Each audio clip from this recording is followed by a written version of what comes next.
Let's keep in mind, Wemby is averaging 19, 10, and 10 with over 3 blocks per game. Only 3 rookies in NBA history have done it. David Robinson, Alonzo Mourning, and the one and only Diesel himself, Shaquille O'Neal. So after one of the best rookie campaigns the league has ever seen, Victor Wembanyama voted unanimous Rookie of the Year, announced yesterday.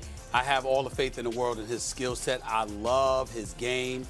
I love the fact that he's got the kind of courage where he goes at people.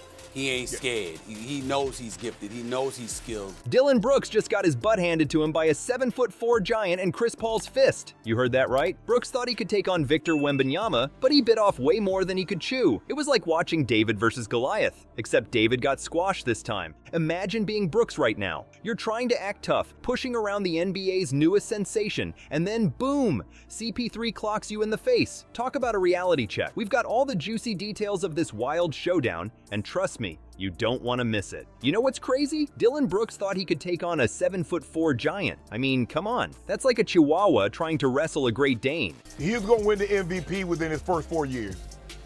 One of the next 3 years, he'll win MVP because he can score. He'll average 25, give you 12, give you 3 blocks with 3 assists. Obviously, they're going to have to get somebody to pair alongside him, and they're going to have to do it in the draft. And they do a great job of drafting because, with the exception of LaMarcus Aldridge, I can't recall any big-time free agent. Man, I can see him averaging 25, probably somewhere around 12, 13 rebounds. Easy. And anywhere between 3 and 4.5 blocks a game. Easy. And he brings a lot to the table. I just have questions as to what the San Antonio Spurs are going to put around him to warrant consideration for MVP.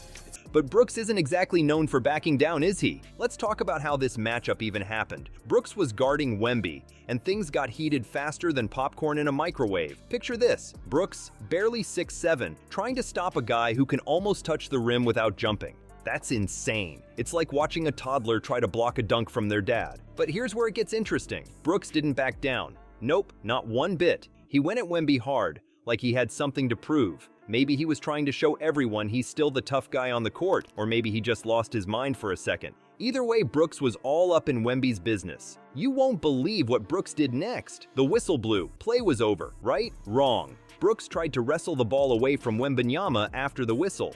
Who does that? It's like he forgot he was dealing with a human skyscraper. Wemby's probably thinking, is this guy for real? That's when everything exploded. It was like someone hit the chaos button. Players were rushing in from all directions, like ants to a picnic. Refs were blowing whistles like crazy, probably wishing they had air horns instead. 3 well short. A couple of those rocket threes have looked that way tonight. Dumping it down to Wemby. He falls. Brooks is there. Him and Brooks fighting for it. Watch out. Necessary. Brooks in there. Shoving and pushing. I mean, how many times does the official have to blow the whistle? The play was dead. He is talking. On the ball, it's a jump ball. The play's over. I mean, at that point, it's just, there's no need to try to wrestle the ball away from Victor. What point are you trying to make? The crowd was going wild. Half of them not even sure what they were seeing. Did Brooks really think he could take on Wembanyama? You gotta see this. It's like watching a nature documentary where the little animal picks a fight with the big one.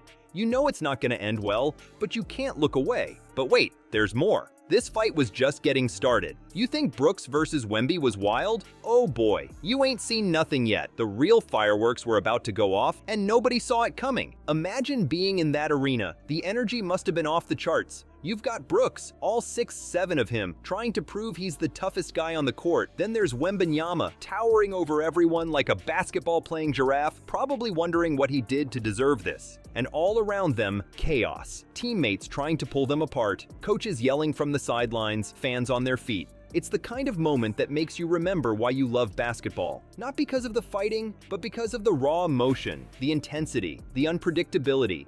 You're sitting there, heart racing, wondering what's gonna happen next. Is Brooks gonna back down? Is Wemby gonna use his height advantage? And then, just when you think you've got it figured out, everything changes. But we'll get to that in a second. First, let's appreciate the sheer audacity of Brooks thinking he could take on the NBA's newest giant. It's almost admirable in a what was he thinking kind of way.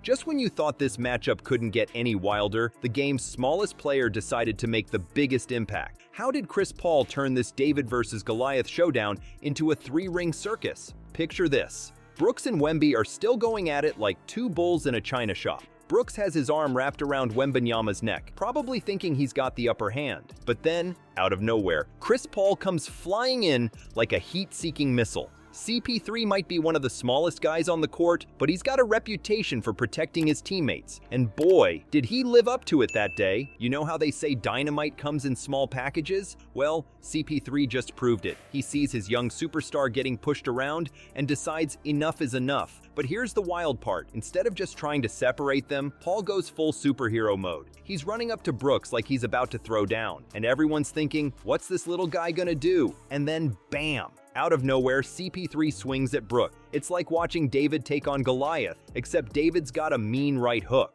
The punch wasn't even part of the original scuffle.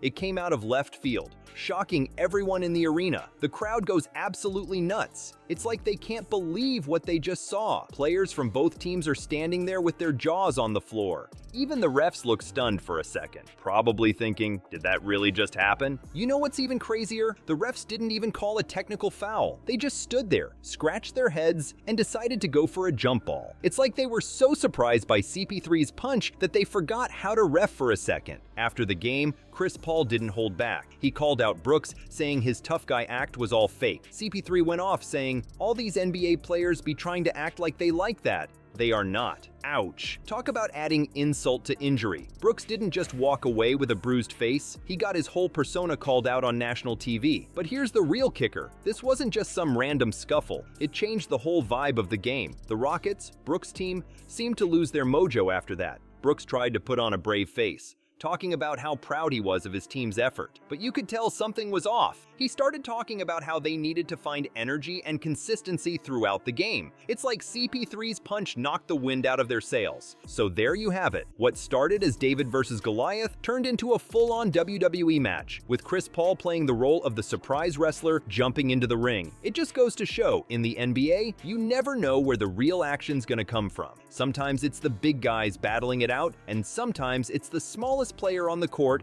who ends up stealing the show. Wow, what a wild ride. This fight showed us something crazy about NBA battles. It's not just about how tall you are or how many points you can score. It's about heart, guts, and standing up for your teammates. Chris Paul proved that even the smallest guys can make the biggest impact. He didn't just talk the talk, he walked the walk. And he called out all those players who act tough but can't back it up. It's a reminder that in the NBA, you gotta be ready for anything. Next time you're watching a game, keep an eye out for those unexpected moments. You never know when a little guy might step up and change everything. That's what makes basketball so exciting.